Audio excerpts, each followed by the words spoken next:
Hey everybody, welcome back to the Monday Morning Commute. This is episode 5. Today we're going to be talking about should you rent an EV? And if you've been watching, you know last week we were in Florida, we rented a Polestar 2, and that experience was far more complicated than I even gave it credit for going in. And so we're going to talk about what that was like and give you a couple of pointers, things to think about if this is something that you're looking into. Now, first of all, I just want to say thank you for everybody that watches this series. Like I said, every week the audience is growing, and hopefully this episode will be bigger than ever. And make sure that you guys do subscribe to the channel, like the videos. It really does help. And then maybe most importantly for this series, hit your notification bell. The videos are dropping every week. They drop Monday around 6 a.m. Central Standard Time. And I don't want you to miss it. And it'd be great to kind of get a habit going. Let's just keep building this thing.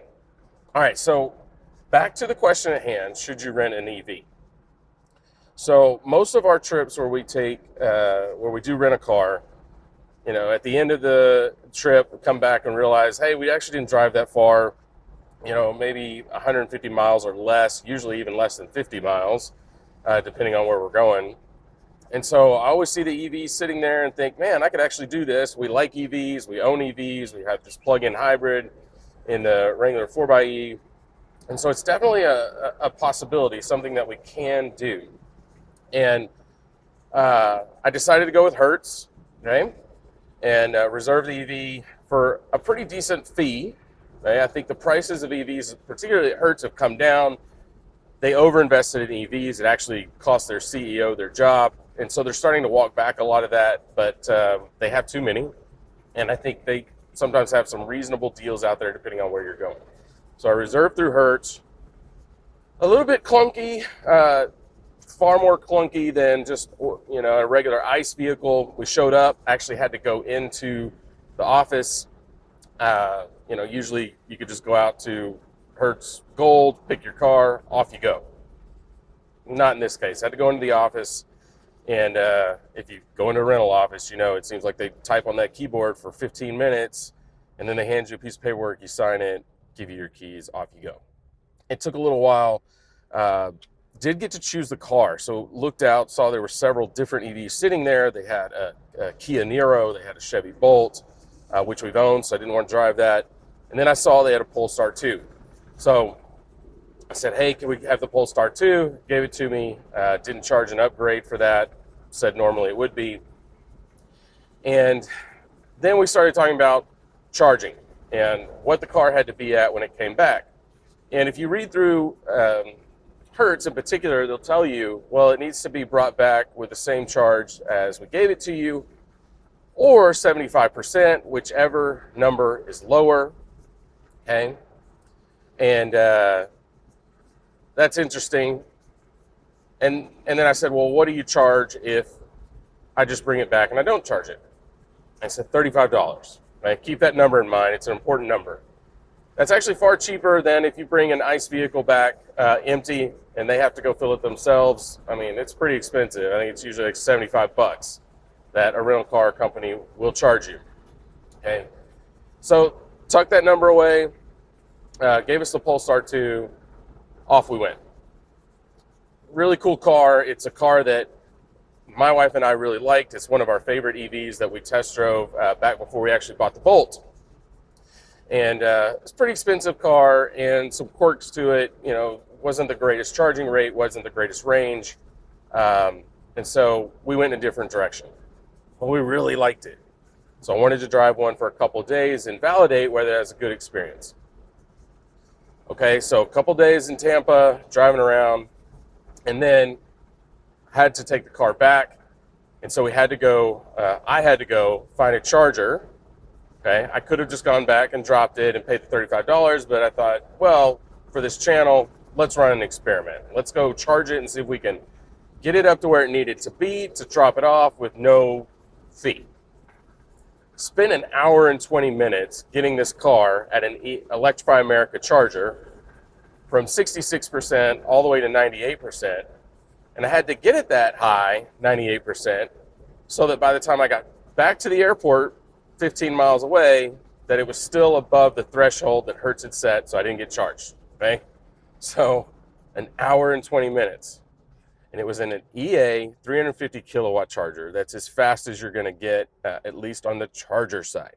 Okay? The problem here is that the Polestar 2 is a kind of first gen Polestar EV.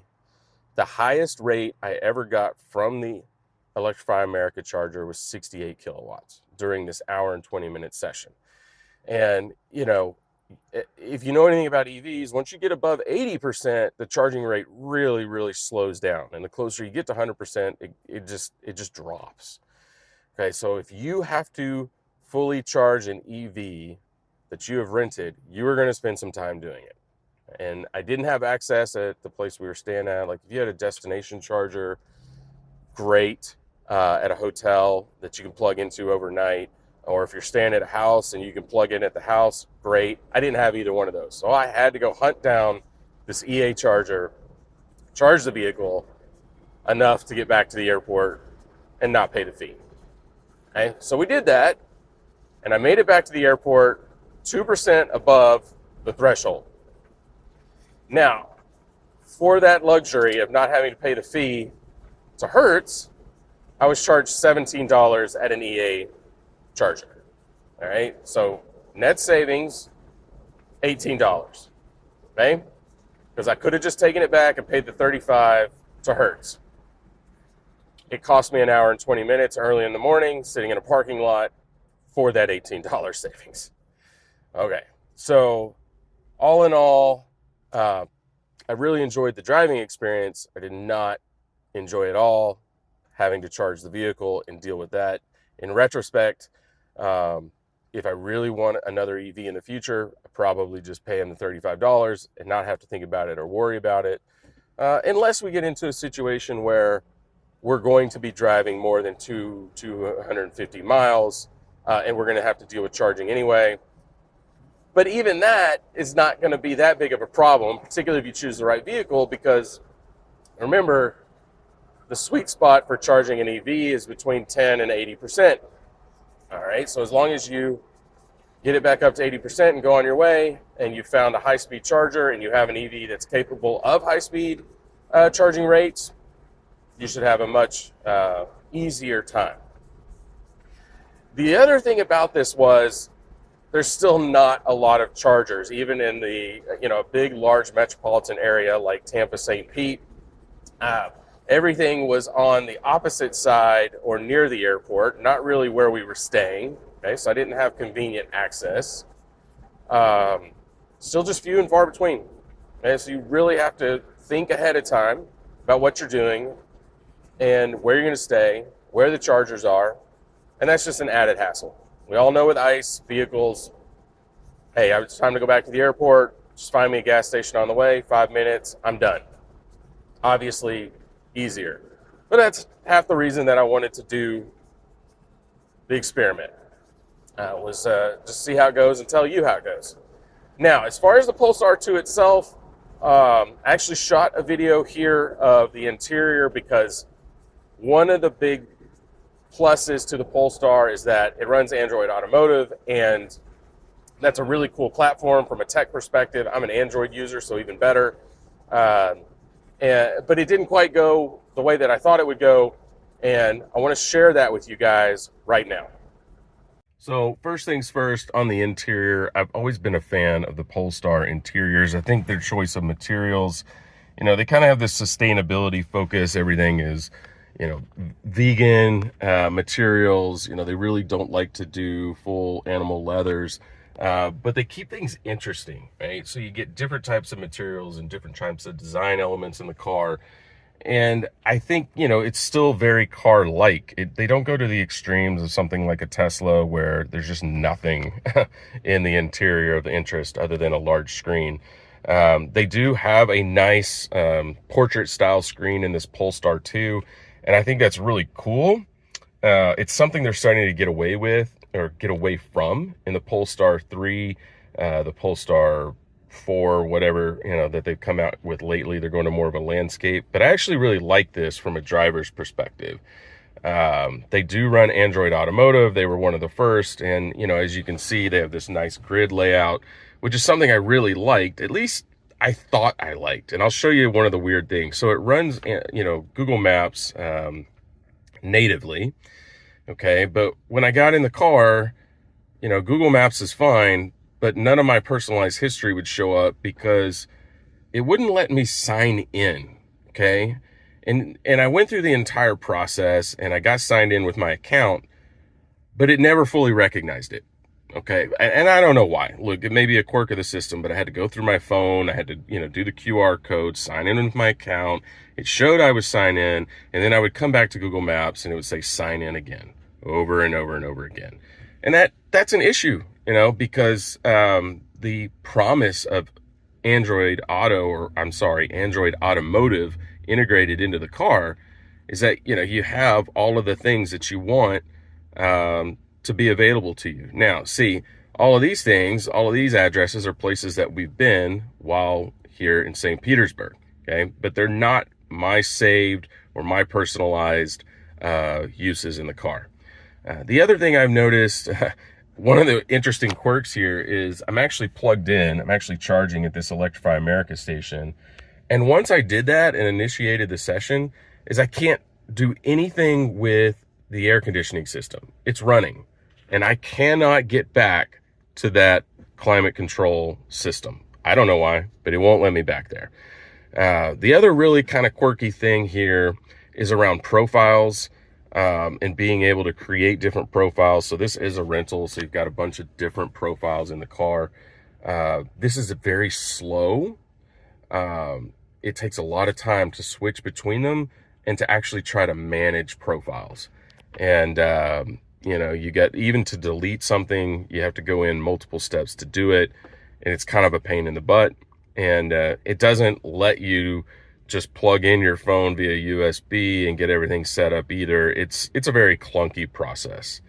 The other thing I've noticed is it's pretty limited on the apps perspective. So I think there's a place down here. Yeah. So you can go into the Play Store on Android. Again, you need to be signed in.